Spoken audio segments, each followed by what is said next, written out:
ಓಂ ಶ್ರೀ ಗುರು ಬಸವಲಿಂಗಾಯ ನಮಃ. ಬಸವ ತಂದೆಯ ಒಂದು ವಚನವನ್ನು ಇವತ್ತು ಒಂದು ವಿಭಿನ್ನ ದೃಷ್ಟಿಕೋನದಲ್ಲಿ ನೋಡೋಣ. ಲೋಕದ ಡೊಂಕ ನೀವೇಕೆ ತಿದ್ದುವಿರಿ, ನಿಮ್ಮ ತನುವ ಸಂತೈಸಿಕೊಳ್ಳಿ, ನಿಮ್ಮ ಮನವ ಸಂತೈಸಿಕೊಳ್ಳಿ. ನೆರಮನೆಯವರ ದುಃಖಕ್ಕೆ ಅಳುವವರ ಮೆಚ್ಚ ಕೂಡಲ ಸಂಗಮ ದೇವ.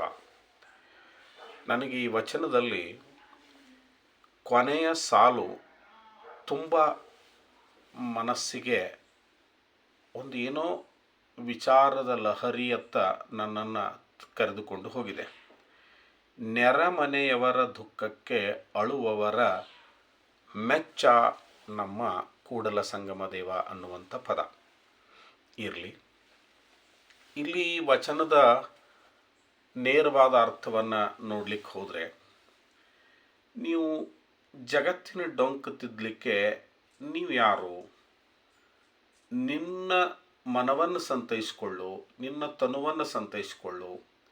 ನೀನೊಬ್ಬ ಒಳ್ಳೆಯವನಾದರೆ ಜಗತ್ತಿನಲ್ಲಿ ಒಬ್ಬ ದುಷ್ಟ, ಒಬ್ಬ ನಾಲಾಯಕ, ಒಬ್ಬ ಅನುಪಯುಕ್ತ ವ್ಯಕ್ತಿ ಕಡಿಮೆ ಆಗ್ತಾನೆ ಅನ್ನುವಂಥ ಅರ್ಥ ಕೊಡ್ತಾ ಇದ್ರು ಕೂಡ, ಅದನ್ನು ನಮ್ಮನ್ನು ಎಲ್ಲಿ ಕರ್ಕೊಂಡು ಹೋಗ್ತದೆ ಅಂತ ಹೇಳಿದರೆ, ಇಡೀ ಸಮಷ್ಟಿ ಸಮಾಜವನ್ನು ತಿದ್ದುವಕ್ಕಿಂತಲೂ ಪೂರ್ವದಲ್ಲಿ ನಿನ್ನನ್ನು ನೀನು ತಿದ್ದಿಕೊಳ್ಳು, ನಿನ್ನ ತನುವನ್ನು ಸಂತೈಸಿಕೊಳ್ಳು, ನಿನ್ನ ಮನವನ್ನು ಸಂತೈಸಿಕೊಳ್ಳು, ನಿನ್ನ ಡೊಂಕನ್ನು ನೀನು ತಿದ್ದಿಕೊಳ್ಳು ಅನ್ನುವಂಥ ಪದವನ್ನು, ಭಾವ ಅರ್ಥವನ್ನು ಅದು ಹೇಳ್ತದೆ. ಅಂತರಂಗ ಮತ್ತು ಬಹಿರಂಗ ಇವೆರಡೂ ವಿಷಯಗಳ ಕುರಿತು ಬಸವಾದಿ ಪ್ರಮುಖರು ತುಂಬ ರಸವತ್ತಾಗಿ ಮಾತಾಡ್ತಾರೆ. ಅವರ ವಚನಗಳು ಆ ದಿಸೆಯಲ್ಲಿ ತುಂಬ ಪ್ರಭಾವಶಾಲಿಯಾಗಿ ಮಾತಾಡ್ತವೆ. ನಮಗೆ ಕಾಮ, ಕ್ರೋಧ, ಮದ, ಮೋಹ, ಮತ್ಸರಾದಿಗಳಂಥ ಬಹಿರಂಗದ ಅಷ್ಟಮದಗಳು ಎಷ್ಟು ನಮ್ಮನ್ನು ಹಾನಿಗೊಯ್ತಾವೋ, ಅಷ್ಟೇ ಲೆಕ್ಕದಲ್ಲಿ ಅಂತರಂಗದ ಅಷ್ಟಮದಗಳು ಕೂಡ ನಮ್ಮನ್ನು ತುಂಬ ಕೆಳದರ್ಜೆಗೆ ನಮ್ಮನ್ನು ಕರೆದುಕೊಂಡು ಹೋಗ್ತವೆ. ಹೀಗಾಗಿ ಇಲ್ಲಿ ಮೊದಲು ಈ ಮನವನ್ನು ಸಂತೈಸ್ಕೊಳ್ಬೇಕು, ತನುವನ್ನು ಸಂತೈಸ್ಕೊಳ್ಬೇಕು ಅಂದ್ರೆ ಬಹಿರಂಗದಲ್ಲಿಯೂ ಶುದ್ಧಿ ಆಗಬೇಕು, ಅಂತರಂಗದಲ್ಲಿಯೂ ಶುದ್ಧಿ ಆಗಬೇಕು.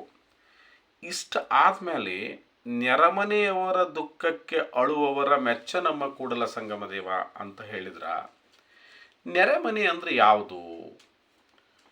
ಶರಣ ವಿಶ್ವಕುಟುಂಬಿ, ಇವನಾರವ ಎಂದೆನಿಸದಿರಯ್ಯ ಅನ್ನುವಂಥ ತತ್ವ ಸಿದ್ಧಾಂತದ ಮೇಲೆ ಬದುಕಿರ್ತಕ್ಕಂಥವನು. ಇವತ್ತು ನಾವು ಲಿಂಗಾಯತರು, ಅವರು ಇನ್ನೊಬ್ಬರು, ಅವರು ಮತ್ತೊಬ್ಬರು, ನಮ್ಮ ವಚನಗಳನ್ನು ಅವರೇ ಕೇಳ್ತಾರೆ, ಅವರ ಲಾಂಛನಗಳನ್ನು ನಾವೇಕೆ ಧರಿಸ್ಬೇಕು, ಅವರೊಂದಿಗೆ ನಾವ್ಯಾಕೆ ವ್ಯವಹರಿಸಬೇಕು, ನಾವು ಅಟ್ಟ ಬ್ಯಾರೆ ಅನ್ನುವಂಥ ವಿಚಿತ್ರವಾಗಿರ್ತಕ್ಕಂಥ ಮಡಿವಂತಿಕೆ ಅಥವಾ ಇನ್ನೊಂದು ಅರ್ಥದಲ್ಲಿ ಯಾವುದನ್ನು ಬ್ರಾಹ್ಮಣಶಾಹಿ ಅಂತ ಹೇಳ್ತಾ ಇದ್ರೋ ಅದೇ ಅರ್ಥದಲ್ಲಿ ನಮ್ಮನ್ನು ಕರೆದುಕೊಂಡು ಹೋಗ್ತಾ ಇರ್ತಕ್ಕಂಥ ಮೂರ್ಖ ಶಿಖಾಮಣಿಗಳ ಒಂದು ಪಡೆನೇ ಇವತ್ತು ತಯಾರಾಗ್ತಾ ಇದೆ. ವಚನಗಳನ್ನು ಯಾವುದ್ಯಾವುದೋ ದೃಷ್ಟಿಕೋನದಲ್ಲಿ ವಿವರಿಸ್ತಾ ಇರ್ತಕ್ಕಂಥ ಜನರು ನಮ್ಮ ಹತ್ರ ಇದ್ದಾರೆ. ಇಲ್ಲಿ ತನು ಅಂತ ಹೇಳಿದ್ರೆ ಎರಡು ರೀತಿಯ ತನುಗಳು. ಒಂದು ಸ್ಥೂಲತನು, ಇನ್ನೊಂದು ಸೂಕ್ಷ್ಮತನು. ಸ್ಥೂಲತನುದೊಳಗೆ ದೇಹ ಬರ್ತದ, ದೇಹಕ್ಕೆ ಸಂಬಂಧಪಟ್ಟಿರ್ತಕ್ಕಂಥ ಕ್ರಿಯೆಗಳು ಬರ್ತಾವೆ. ಇನ್ನು ಸೂಕ್ಷ್ಮತನು ಅಂತ ಹೇಳಿದ್ರೆ ಮನ, ಭಾವ, ಚಿತ್ತ, ಅಹಂಕಾರ, ಈ ರೀತಿ ಅಂತಃಕರಣ ಇವೆಲ್ಲವುಗಳು ಕೂಡ ಬರ್ತವೆ. ಬಸವಣ್ಣವರು ಹೇಳುವ ಹಾಗೆ ದೇಹದ ಆಚರಣೆಯ ಜೊತೆಗೆ ಸೂಕ್ಷ್ಮ ತನುವಿನ ಶುದ್ಧತೆಗೂ ಕೂಡ ತುಂಬ ಮಹತ್ವವನ್ನು ಕೊಡ್ತಾರೆ. ಈ ಸೂಕ್ಷ್ಮ ತನುವಿನ ಶುದ್ಧತೆಗೆ ಇರ್ತಕ್ಕಂಥ ಶರಣ ಬಸವಾದಿ ಪ್ರಮುಖರು ಕಂಡುಕೊಂಡಿರ್ತಕ್ಕಂಥ ಲೋಕದ ಅನೇಕ ಪ್ರಾಕ್ಟೀಸ್ಗಳನ್ನು ಪ್ರಯೋಗ ಮಾಡಿ ನೋಡಿದರು, ಟೆಸ್ಟ್ ಮಾಡಿ ನೋಡಿದರು. ಅವರೆಲ್ಲ ಟೆಸ್ಟ್ನಲ್ಲಿ ಬೆಸ್ಟ್ ರಿಸಲ್ಟ್ ಕೊಟ್ಟದ್ದು ಅವ್ರಿಗೆ ಯಾವುದಂದ್ರೆ ತ್ರಾಟಕ ಯೋಗ ಅಥವಾ ಲಿಂಗ ಯೋಗ ಅಂತ, ಶಿವಯೋಗ ಅಂತ. ಹೀಗಾಗಿ ಆ ಶಿವಯೋಗದ ಮೂಲಕ, ಲಿಂಗ ಪೂಜೆಯ ಮೂಲಕ, ಏಕದೇವೋಪಾಸನೆಯ ಮೂಲಕ ನೀನು ನಿನ್ನ ಅಂತರಂಗವನ್ನು ಶುದ್ಧೀಕರಿಸು ಅನ್ನುವಂಥ ರೀತಿಯಲ್ಲಿ ಹೇಳ್ತಾ, ಈ ನೆರಮನೆ ಅನ್ನುವಂಥ ಪದ ಬಾಗಿಲಿನ ರೂಪದಿಂದ ಗುರುತಿಸ್ತಾ ಇರತಕ್ಕಂಥ ಮನೆ ಅಲ್ಲ.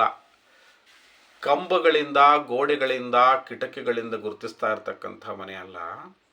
ನೆರಮನೆಯವರ ದುಃಖಕ್ಕೆ ಅಳುವುದು ಅಂತ ಹೇಳಿದರೆ ಇನ್ನು ಯಾರದೋ ತಪ್ಪನ್ನು ನಾವು ವಿಚಾರ ಮಾಡೋದು ಅಥವಾ ಯಾರದೋ ರಾಂಗ್ ಡಿಸಿಷನ್ಗಳ ಕುರಿತು ನಾವು ವಿಚಾರ ಮಾಡೋದಲ್ಲ.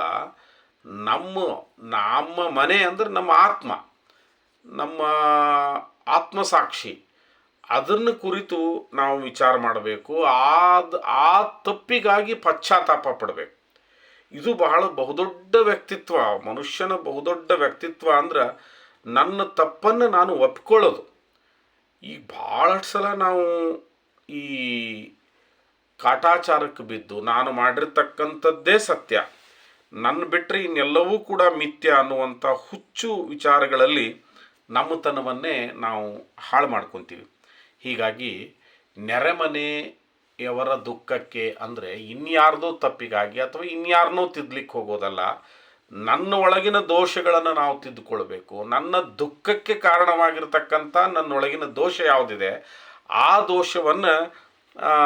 ದೋಷದ ಕುರಿತು ಪಶ್ಚಾತ್ತಾಪ ಪಡಬೇಕು ಅನ್ನುವಂಥ ಭವ್ಯವಾಗಿರ್ತಕ್ಕಂಥ ಮಾತನ್ನು ಈ ವಚನ ಧ್ವನಿಸ್ತದೆ. ಬಸವಣ್ಣನವರ ಎಲ್ಲ ವಚನಗಳನ್ನು ನೋಡಿದರೆ ಇನ್ನೊಬ್ಬರ ಕಡೆ ಬೊಟ್ಟು ಮಾಡಿ ತೋರಿಸ್ತಾ ಇರ್ತಕ್ಕಂಥ ಒಂದೇ ಒಂದು ವಚನ ಅವ್ರದ್ದು ಯಾವುದು ಅಂತ ಹೇಳಿದರೆ, ಕಳಬೇಡ ಕೊಲಬೇಡ ಹುಸಿಯ ನುಡಿಯಲು ಬೇಡ.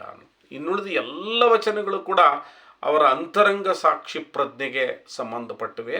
ಹೀಗಾಗಿ ಬಸವಣ್ಣನವರ ವಚನಗಳನ್ನು ಓದುವಾಗ ಮೊದಲು ನಾವು ಬಸವಣ್ಣನಾಗಬೇಕು. ನಾನು ಬಸವನಾಗದ ಹೊರತು ಬಸವಣ್ಣನವರ ವಚನಗಳು ನಮಗೆ ಅರ್ಥ ಆಗೋದಿಲ್ಲ. ಇನ್ನು ಯಾರ್ದೋ ಕುರಿತು ವಿಚಾರ ಮಾಡೋದಲ್ಲ. ನಮ್ಮ ಅಂತರಂಗಕ್ಕೆ, ನಮ್ಮ ತನುವನ್ನು, ನಮ್ಮ ಮನವನ್ನು ನಾವು ಸಂತೈಸ್ಕೊಳ್ಳೋದು, ನಮ್ಮ ಡೊಂಕನ್ನು ನಾವು ತಿದ್ದಿಕೊಳ್ಳುವಂಥ ಭಾಳ ಪ್ರಮುಖವಾಗಿರ್ತಕ್ಕಂಥ ಸ್ವಯಂ ಶುದ್ಧಿ ಪ್ಲಸ್ ಸಾಮಾಜಿಕ ಕರುಣೆ, ಇವೆರಡೂ ಈ ವಚನಗಳಲ್ಲಿ ಎದ್ದು ಕಾಣ್ತವೆ. ಸ್ವಯಂ ಶುದ್ಧಿ ಪ್ಲಸ್ ಸಾಮಾಜಿಕ ಕರುಣೆ ಈಸ್ ಈಕ್ವಲ್ ಟು ಏನಪ್ಪ ಅಂತ ಹೇಳಿದ್ರೆ ವಚನ ಧರ್ಮ, ಶಿವಯೋಗ, ಶಿವಧರ್ಮ, ಬಸವಧರ್ಮ ಹೀಗೆ ಅರ್ಥ ಆಗ್ತದೆ. ತಮ್ಮೆಲ್ಲರಿಗೂ ಶರಣಾರ್ಥಿಗಳು. ಆಲಿಸಿದ್ದಕ್ಕಾಗಿ ಈ ರೀತಿಯ ವಿಚಾರಗಳನ್ನು ನಾನು ಆಗಾಗ ನನ್ನ ಯೂಟ್ಯೂಬ್ ಮೂಲಕ ನಿಮಗೆ ಕಳಿಸ್ತಾ ಇರ್ತೇನೆ. ಈ ಯಾವುದೇ ಕ್ಲೇಶಗಳಿಲ್ಲದೆ, ಯಾವುದೇ ದ್ವೇಷಗಳಿಲ್ಲದೆ ಇರತಕ್ಕಂಥ ಈ ರೀತಿಯ ವಿಚಾರಗಳು ಸಮಾಜದ ಮನಗಳಿಗೆ ಮುಟ್ಟುವಂಥ ಆಗಲಿ, ಆ ದಿಸೆಯಲ್ಲಿ ತಮ್ಮೆಲ್ಲರ ಸಹಕಾರ ತುಂಬ ಮಹತ್ವದ್ದು. ನನ್ನ ಚಾನಲನ್ನು ಹೆಚ್ಚು ಹೆಚ್ಚು ಜನ ಸಬ್ಸ್ಕ್ರೈಬ್ ಮಾಡಿ, ಇನ್ನೊಬ್ರಿಗೆ ಮಾಡಲಿಕ್ಕೆ ಹೇಳಿ. ಇದು ಹೆಚ್ಚು ಜನರನ್ನು ಮುಟ್ಲಿ ಅನ್ನುವಂಥ ಒಂದು ನಿಷ್ಕಲ್ಮಶವಾಗಿರ್ತಕ್ಕಂಥ ಅಭಿಪ್ರಾಯವೇ ಹೊರತು ಮತ್ತೊಮ್ಮೆ ತಮ್ಮೆಲ್ಲರಿಗೂ ಶರಣಾರ್ಥಿಗಳು.